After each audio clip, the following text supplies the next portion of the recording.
सभी सनातनी बंधुओं को जय श्री राम।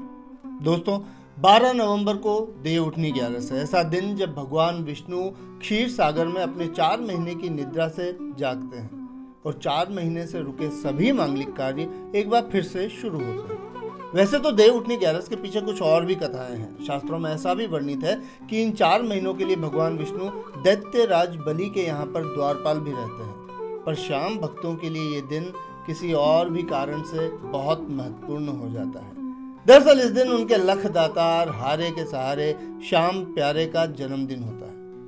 हर साल की तरह इस साल भी देव उठनी 11 पर लाखों लोग खाटू पहुंचेंगे और बाबा श्याम के दर्शन कर स्वयं को भाग्यशाली समझेंगे। पर एक बात यह भी है कि अब हर श्याम भक्त के लिए खाटू पहुंचना तो संभव नहीं होता। तो आखिर ऐसा क्या करें कि घर पर रहते हुए भी आप श्याम बाबा की कृपा पा सकें।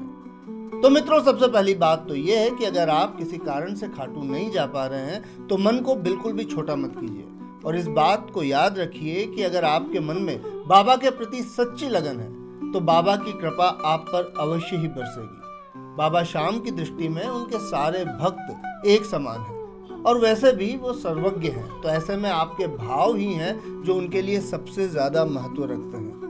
तो बाबा के जन्मदिन पर प्रसन्न चित्त हो, इस दिन का पूरा आनंद लें। और आज के वीडियो में हम यही बात करने वाले हैं कि आप इस दिन को कैसे सेलिब्रेट कर सकते हैं और अपने लिए विशेष बना सकते हैं। तो वीडियो को अंत तक अवश्य देखें और इसे अधिक से अधिक लोगों के साथ शेयर करें ताकि आपके जैसे कोई और भी इन उपायों को अपनाकर बाबा की कृपा प्राप्त कर सके।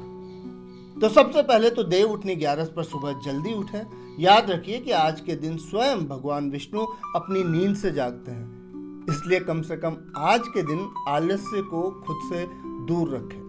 स्नान आदि से निवृत्त हो, बाबा श्याम की प्रतिमा या तस्वीर को मंदिर में स्थापित करें और बाबा का फूलों से सुंदर श्रृंगार करें। फिर बाबा को सुगंधित इत्र लगाएं। बाबा के आगे घी का दीपक जलाएं। शुद्ध गोबर के कंडे पर बाबा की जोत रखें। फिर बाबा की चालीसा का पाठ करें।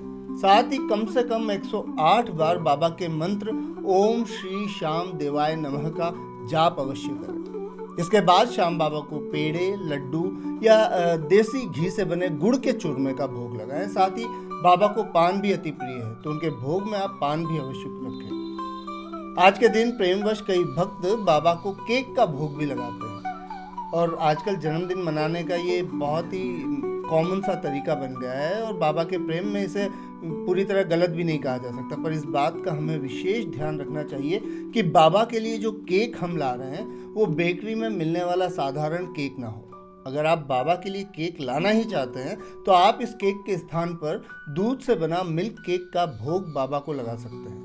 इन सभी उपायों के साथ ही बाबा की भक्ति करने के कुछ ऐसे तरीके हैं जिन्हें करने से श्याम बाबा को बहुत ही जल्दी प्रसन्न किया जा सकता है और बाबा की कृपा पाई जा सकती है। उससे उन बातों को मैं बताऊं उससे पहले मैं ये भी कहना चाहता हूं कि अगर आपका स्वास्थ्य आपको अनुमति देता है और आप 11 का व्रत रखते हैं तो उससे अच्छी बात तो कोई हो ही नहीं सकती। पर किसी कारण से अगर आप स्वास्थ्य के चलते या किसी और कारण से व्रत नहीं रख पा रहे हैं तो भी इस दिन शुद्ध सात्विक भोजन करें। जितना सात्विक, जितना सादा भोजन हो सके उतना सादा भोजन करें और गलती से भी आज के दिन चावल ग्रहण ना करें। और हम जिन उपायों की बात कर रहे थे कि बाबा को किस प्रकार की भक्ति पसंद है, उसमें सबसे पहले आती है प्रेम भक्ति। श्याम बाबा की दिल से प्रेमपूर्ण भक्ति करना उन्हें अपने जीवन का एक हिस्सा बनाना। जब हम अपने दिल से श्याम बाबा को अपना दोस्त, गुरु, रक्षक मानने लगते हैं तो हम उनसे ऐसे जुड़ जाते हैं कि वे किसी न किसी रूप में हमेशा हमारे साथ रहते हैं। दूसरा है उनका शरणागत हो जाना, यानी अपने आप को श्याम बाबा के चरणों में पूर्णतः समर्पित कर देना। जब हम अपने सभी कर्म, अपने जीवन के हर पल को उन्हें समर्पित कर देते हैं तब उनकी नज़र हम पर अवश्य ही पड़ती है और हम बाबा श्याम के चहेते बन जाते हैं। खासतौर पर आज के दिन दान और सेवा का विशेष महत्व है। जब हम अपने पास से किसी ज़रूरतमंद को दान देते हैं, चाहे वो किसी भी प्रकार का दान हो, ये बात महत्वपूर्ण नहीं है। महत्वपूर्ण ये है कि उस दान से उस व्यक्ति को कुछ लाभ मिले, उसकी ज़िंदगियों में कुछ खुशियाँ आए। तो ऐसे में श्याम बाबा अपने उस भक्त पर अनंत कृपा बरसाते हैं। साथ ही 11 के दिन जब गाय माता की हम सेवा करते हैं, उन्हें हरा चारा देते हैं, तो गाय माता की हमारे द्वारा की गई सेवा से श्याम बाबा अत्यंत प्रसन्न होते हैं। याद रखें, श्याम बाबा के साथ हमारा रिश्ता एक प्रेम और श्रद्धा का रिश्ता है। उन्हें अपने दिल से बुलाना, उन्हें अपने जीवन का हिस्सा बनाना और उनसे अपनी हर दिन की बातें साझा करना, यही है उन्हें रिझाने का असली तरीका। दोस्तों, आज के लिए बस इतना ही।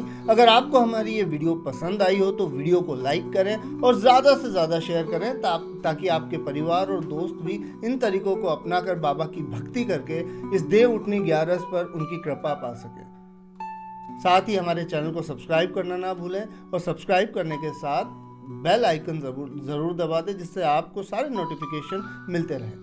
श्याम बाबा की कृपा आप पर सदा बनी रहे। मिलते हैं अगले वीडियो में, तब तक के लिए धन्यवाद। जय श्री राम, जय श्री श्याम।